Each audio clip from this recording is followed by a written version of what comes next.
Hi, Gaia, Laurence. Hello. So nice to see you. Congratulations on the premiere. Thank you very much. Was it the first time seeing the movie for you both, or had you seen it before it was shared publicly yesterday? I have taken some bitterness through this week because it appeared to me that everyone else in this entire hotel had seen the film apart from me. So I finally got to experience the thing on the big screen yesterday as it has to be experienced, and I had the time of my life. Yeah, I'd seen it watermarked on on my computer, which oddly doesn't have the same effect as when you're in an Odeon Surprise. cinema. Surprise, isn't it? Yeah. Gale Odeon Breeze. cinema with the sound and with Stephen Gallagher's incredible score as well. Yeah. The sound was phenomenal. The sound in was there. phenomenal, and it just. I think everyone has to see it in the cinema, in my humble opinion. I would agree. I also have done the watermarked on a small screen thing.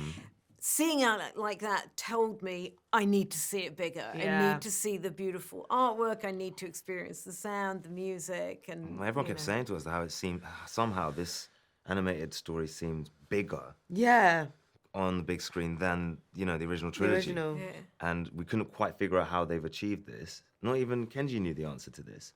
I mean, I think it's the how delicate the backdrop is, I think, and how beautiful the backdrop is, that it feels sort of expansive.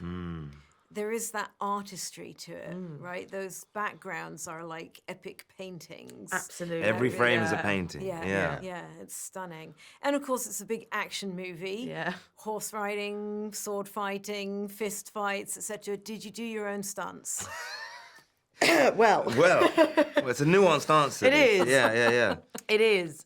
I like to think we did. Physically, no. Vocally, very much, yes. Vocally and emotionally, yes. Yeah, very available for that. Yeah, it is quite a thing pretending to ride a horse in a. And also recording riding booth. a horse in a way where you're also being chased by a giant A elephant. giant Oliphant. Yeah, there's that as well, and slaying him. That's it. Oh, did I give anything away? Spoiler. Cut that. It happens quite early on. So. Yeah. No, but I think that's what I loved so much about the experience was learning how to do action and fight noises only using your voice, because obviously as actors we rely a lot on our bodies to help us make the noise and to sort of form how we're going to sound.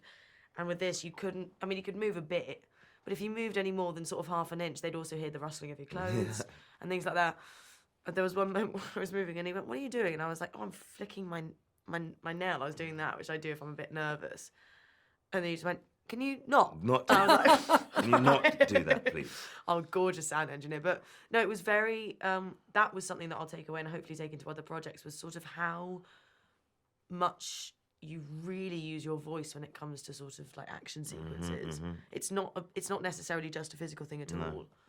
Yeah. So obviously there are constraints and difficulties, like you're saying, that when you're having to try not to move, but you want to get the energy in there.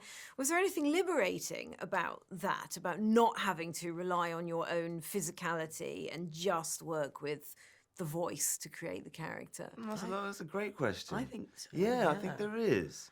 Because it's one less thing to think about as well. Yeah, in a weird but way. I also think you can rest on your laurels, especially when you're on stage. I can animate my body, I can animate my facial expressions. You kind of lean on that. But you forget that the voice is the most powerful instrument we have.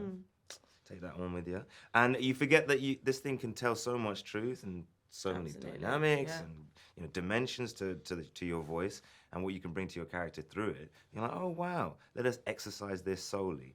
I think that was, it was a liberating experience, actually. Yeah. I learned quite a lot from the whole thing. I did as well, yeah. And of course you don't have to worry about how you're looking on screen, because There is that you advantage both as do well. look gorgeous in the film. Thank you very much. Thank you very much. You can't take any credit for that Literally either. can't. Yeah. I'm not sure how to take that, actually.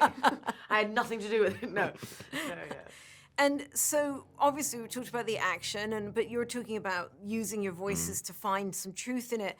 For both of you, what did you find in your characters to connect to on a sort of human level? It's an epic myth, but these are real people that you're wanting to create. How did you find a way into that?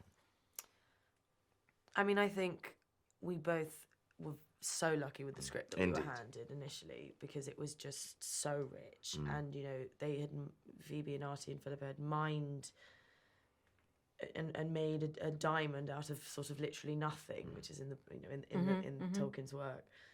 I think what I loved and wanted to bring out in Hera was the sense that her vulnerability and fear actually add to her strength, and that,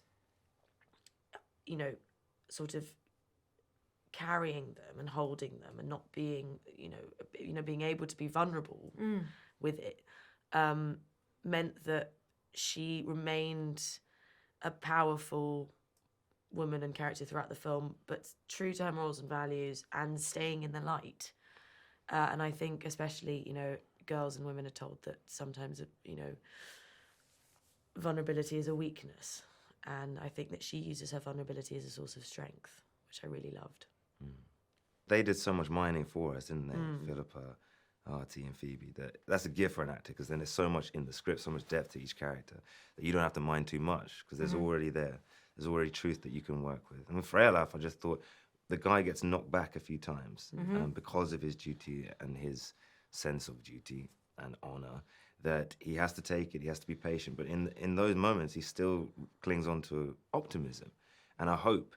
And I found that very inspirational, I have to say. And I hope I take that with me for the rest of my days, actually. Be more like Freyalaf. Yeah, That's our tagline for the rest. He's an interesting contrast with Wolf, right? Because Wolf, you quite quickly see that when he doesn't get what he wants, or he gets disappointed, or gets knocked back, he gets in those feels. This nasty side comes out. And Freyalaf, to me, it was striking that he was the sort of opposite side of that. That whatever happened, he stayed true and to the code of honor, or the chain of command is the phrase I'm looking for. But I also think with the opposite with Hera is Wolf lets his fear overcome him and then drive him and drive him to become this sort of monster, instead of, I suppose, taking it and accepting it, looking at it for what it is, which is, I think, in many ways a source of strength. And I think that I loved as well the duality with Hera as well.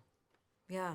Well, so I think we're pretty much at the end of our time already, but we've covered beautiful scenery, amazing music, deep characters, action, epic, etc. It's fantastic. I hope you feel pleased. Congratulations. Beyond pleased. Yeah. Brilliant. Can't wait for more people to get to see it. Thank you so much. Thanks for your time today. Thank you.